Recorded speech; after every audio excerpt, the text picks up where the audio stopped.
Welcome in, everyone, to another edition of the GSMC College Football Podcast, brought to you by the GSMC Sports Network. I'm your host, as always, Tommy Brzee. It is Monday, January 13th around here, and we have a great show for you today. We got to talk about that game that happened on Friday. Ohio State wins the Cotton Bowl in very dramatic fashion. Jack Sawyer gets his moment in the sun, and we'll talk about it all in the first segment. Then we'll get into a little talk around where Texas goes from here. Obviously, the Arch Manning era has started over there in Austin, but still a lot of questions that you have to answer as you go into 2025. Then we'll take a little bit of an early look at that national title game. Ohio State, Notre Dame, going to be a really fun matchup between two teams that have dealt with a lot this year. A couple of losses that they did not expect to take, and they were able to battle through them. Then we'll get into a couple of overreactions from this past weekend, a couple that I'm all the way on board with, a couple that I'm not necessarily all the way on board with, but definitely are things to think about as we head into the championship and really into the offseason. And then we'll do a little bit of a weekend update. We'll get into all of the different things happening around the sport. Miami gets a quarterback and a defensive coordinator, and we'll talk about both of them at the end of the show. But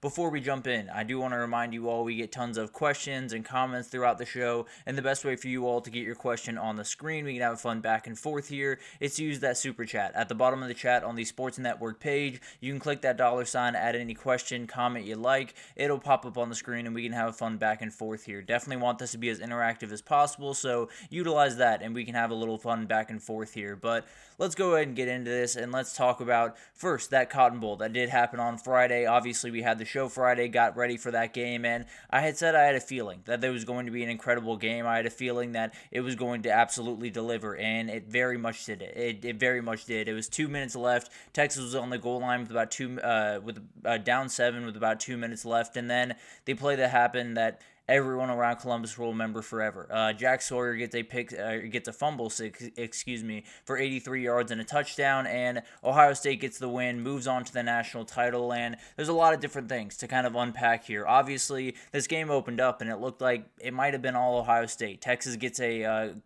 turnover on downs on their first offensive possession. Then Ohio State comes down on the 10-play drive, scores a touchdown. You're thinking, okay, maybe they might be able to control this game, kind of handle it. Then the Texas defense really set their feet, got 8 straight punts by both teams, and then Texas was able to break through with a big-time score to Jaden Blue with that first touchdown. They obviously got 2 touchdowns to Jaden Blue on essentially the same play call. Great play call both times by Steve Sarkisian, but great kind of getting them back in the game. Felt like they were on their road to possibly getting back in this game, tying it going into halftime, really in a good position.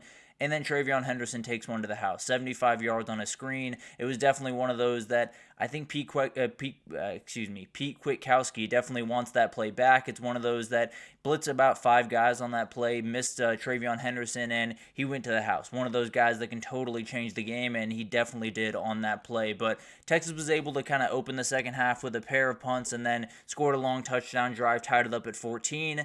And then things got a little bit wild. Ohio State went on a 13-play, 88-yard, 7-minute, 45-second touchdown drive, had multiple third-down conversions from Will Howard, had a fourth-down conversion from Will Howard that we'll talk about in a little bit more detail, but remarkable drive for them. Texas marches down the field, and then they have the goal line stand that a lot of people remember forever. But this defensive line really did eat Quinn Ewers up for a lot of the day. And some of it was Quinn Ewers putting himself in bad spots. You know, pocket management, pocket presence has been a big-time issue for Quinn Ewers really throughout his career. It was a big-time issue on Friday, no doubt about that. And the offensive line didn't necessarily help him out too much. Ohio State had 4 sacks, 9 tackles for loss, 58 rushing yards allowed. And if you want to take out Quinn Ewers' sack yards just for fun, 76 yards on 24 carries is not exactly a good day at the office for your run game. So it was the issues that had plagued Texas really all season. It was the power run game. It was the ability to score when you get into the red area. And it was some of the pocket presence issues that Quinn Ewers has had throughout his career that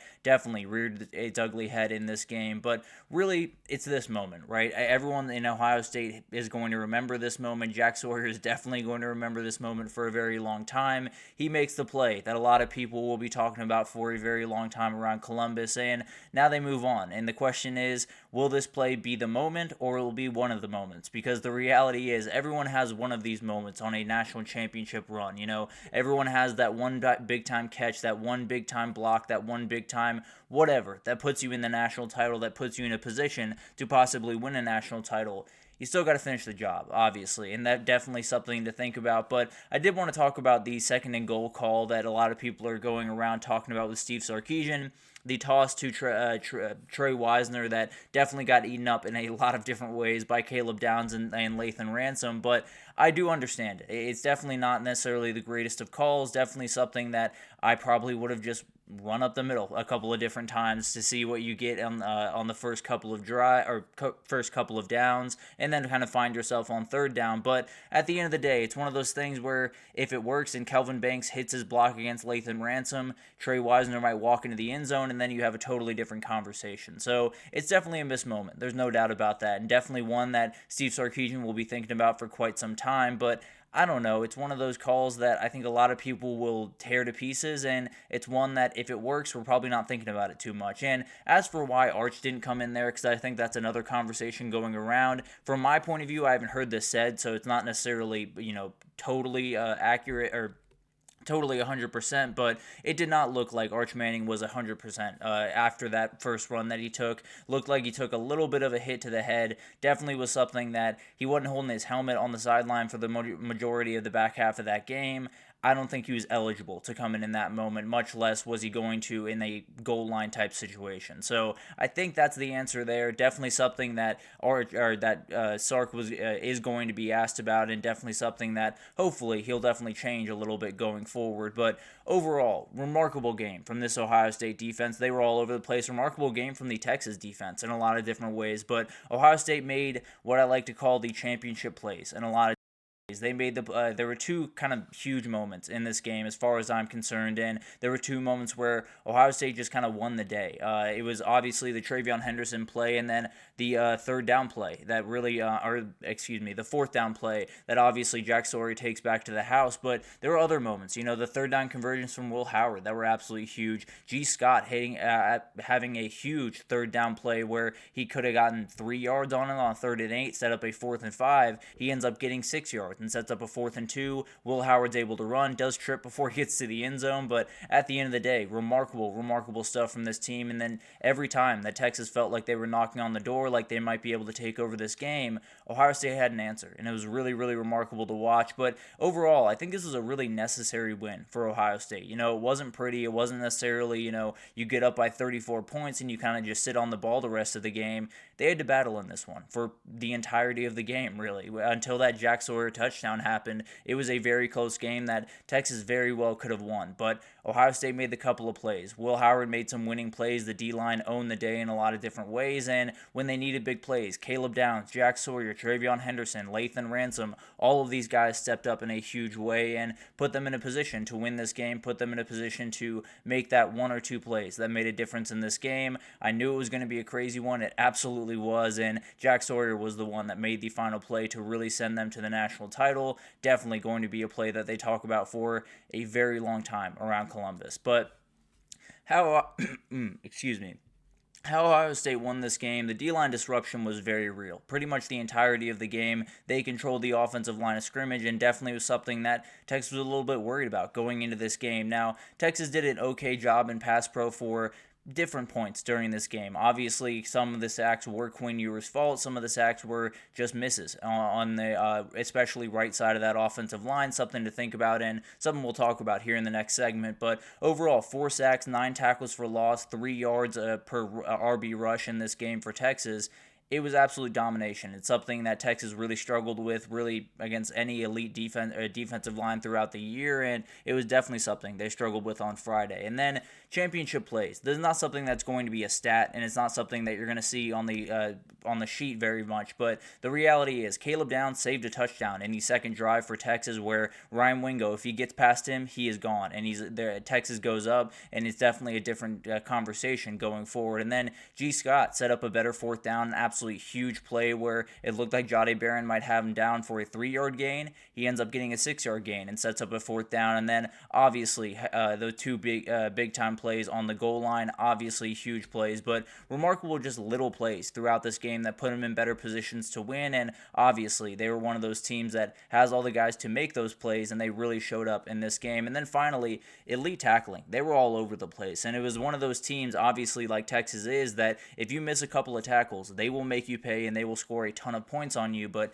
Caleb Downs, Lathan Ransom, and all the guys on the back end just came downhill and made play after play after play. Caleb Downs especially, Lathan Ransom made some huge plays. Davison Igbinosin, another one that made some big plays. So overall, it was absolutely huge because you know what this Texas team can do. You know the speed that they have, and you miss a couple of tackles, everything can change in a game, but they didn't miss those couple of tackles. If he misses that Ryan Wingo tackle, it's an entirely different game with an entire different story and a lot of different things that Ohio State just won the margins in this game when they very badly had to. But obviously, Ohio State had a game where not everything clicked, where everything kind of went a little bit awry. Jeremiah Smith only had 1 catch for 3 yards. It was definitely a game where it wasn't as pretty as the one that you felt like you had the first couple of games, but it's one that you're going to need. There's no doubt about it, especially playing a team like Notre Dame, and we'll talk about that here in a second, where it's going to be a different defense that they're going to face and might be a little bit more advantageous for them, but something we'll talk about here in a second when we get into the little preview for that game. But